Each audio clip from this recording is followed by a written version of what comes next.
Assalamualaikum warahmatullahi wabarakatuh.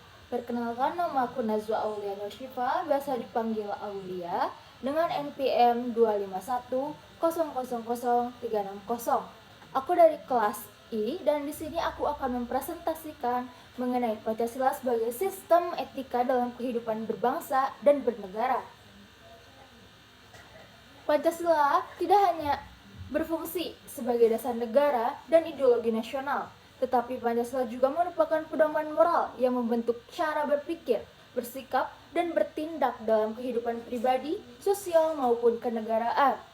Dalam konteks modern, terutama era digital, Pancasila berperan penting sebagai kompas etika untuk menghadapi tantangan moral yang semakin kompleks.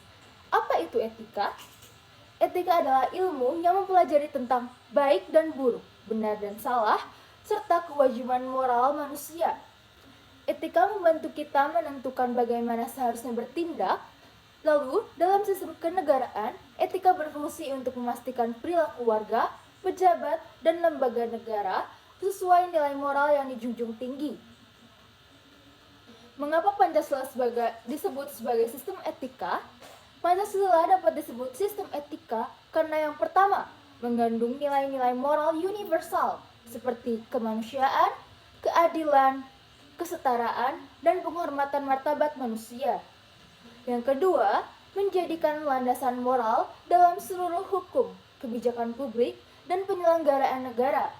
Lalu yang ketiga, mengatur perilaku warga negara dalam aspek politik, sosial ekonomi, dan budaya.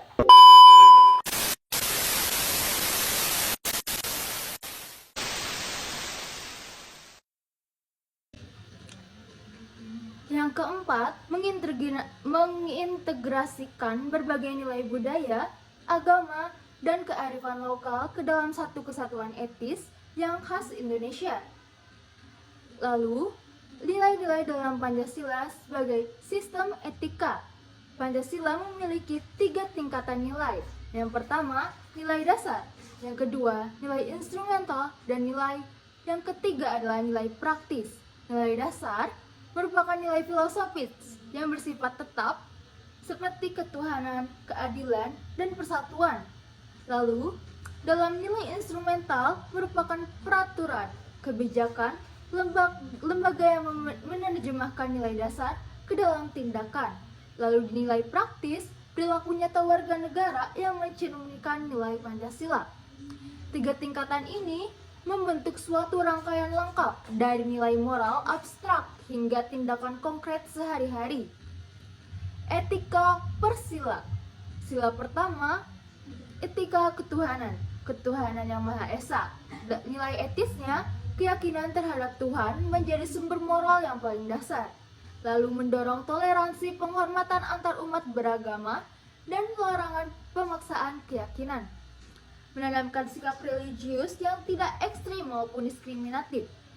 Implementasi etika, negara wajib menjamin kebebasan beragama secara adil, pejabat negara harus bersikap jujur, amanah, dan tidak menyalahgunakan kekuasaan atau moral keagamaan. Warga negara harus menumbuhkan toleransi dan kerukunan lintas agama. Dari sila kedua, etika kemanusiaan, yang berbunyi kemanusiaan yang adil dan beradab. Nilai etisnya menghargai martabat manusia sebagai makhluk bermoral, menolak segala bentuk kekerasan, perundungan, perendahan martabat, dan diskriminasi. Mengembangkan empati, solidaritas, dan sikap beradab. Implementasi etika, kebijakan harus berpihak pada penghormatan hak asasi manusia dalam kehidupan sosial, lalu harus menjunjung sopan santun, empati, dan saling membantu, menolak ujaran kebencian, intoleransi, dan kekerasan di ruang digital. Di sila ketiga, etika persatuan yang berbunyi Persatuan Indonesia. Nilai etisnya menempatkan persatuan bangsa di atas kepentingan pribadi dan golongan, menghargai keragaman suku, budaya, agama, dan adat istiadat, menjadikan kebangsaan sebagai identitas bersama, Lalu implementasi etika yang pertama adalah menolak politik identitas dan ujaran provokatif yang memecah belah, membangun sikap inklusif, kolaboratif, dan gotong royong, membiarkan sikap saling menghargai antar kelompok masyarakat. Lalu di sila keempat, etika demokrasi yang berbunyi kerakyatan yang dipimpin oleh hikmat kebijaksanaan dalam permusyawaratan perwakilan.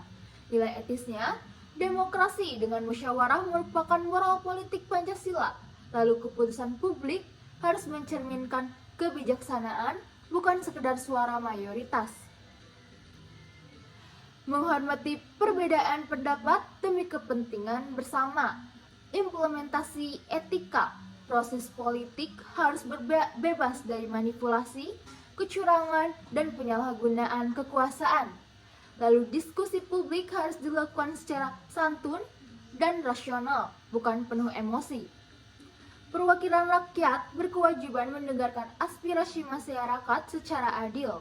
Lalu yang selanjutnya adalah sila kelima, etika keadilan sosial, dengan berbunyi keadilan sosial bagi seluruh rakyat Indonesia.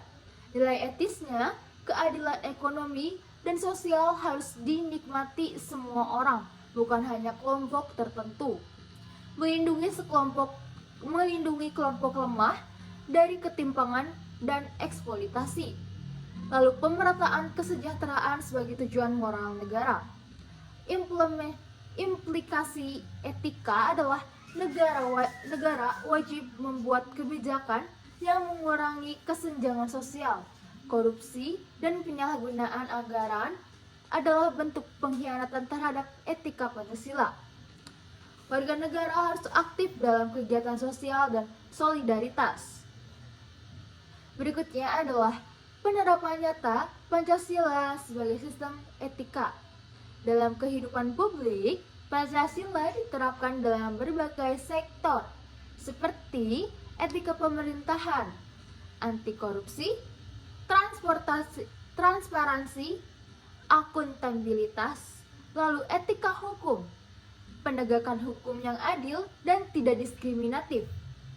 Lalu berikutnya adalah etika sosial, gotong royong, kesetaraan, dan keterbukaan. Berikutnya adalah etika media dan digital, anti hoax, anti ujaran kebencian, menjaga kedamaian digital. Dalam kehidupan pribadi, menampilkan sikap ramah, jujur, toleran, dan bertanggung jawab. Lalu yang kedua adalah menghindari perilaku intoleran dan provokatif, terutama di media sosial. Berikutnya adalah mempraktikkan gotong royong di lingkungan rumah, kampus, dan masyarakat. Yang keempat adalah menghargai keberagaman dan menjaga harmoni sosial. Tantangan implementasi etika Pancasila. Ada beberapa tantangan besar yang harus dihadapi. Yang pertama, polarisasi politik dan konflik identitas, maraknya berita palsu, ujaran kebencian, dan intoleransi di ruang digital, praktik korupsi dan di berbagai sektor. Lalu yang keempat, kesenjangan sosial ekonomi yang mempengaruhi rasa keadilan. Yang kelima dan yang terakhir adalah lemahnya kesadaran moral generasi muda dalam menghadapi pengaruh globalisasi. Lalu, pada berbagai sistem etika, kita bisa menyimpulkan bahwa memberi landasan moral yang stabil dalam menghadapi perubahan zaman menjadikan manusia Indonesia lebih beradab, toleran, adil, dan bersatu, memperkuat karakter bangsa sehingga tidak mudah terpengaruh oleh konflik, ekstremisme, maupun perpecahan. Dengan memahami Pancasila sebagai sistem etika, kita dapat membangun masyarakat Indonesia yang damai, adil, dan bermartabat. Mungkin cukup sekian presentasi dari saya. Wassalamualaikum warahmatullahi wabarakatuh. Mohon maaf bila ada kesalahan kata.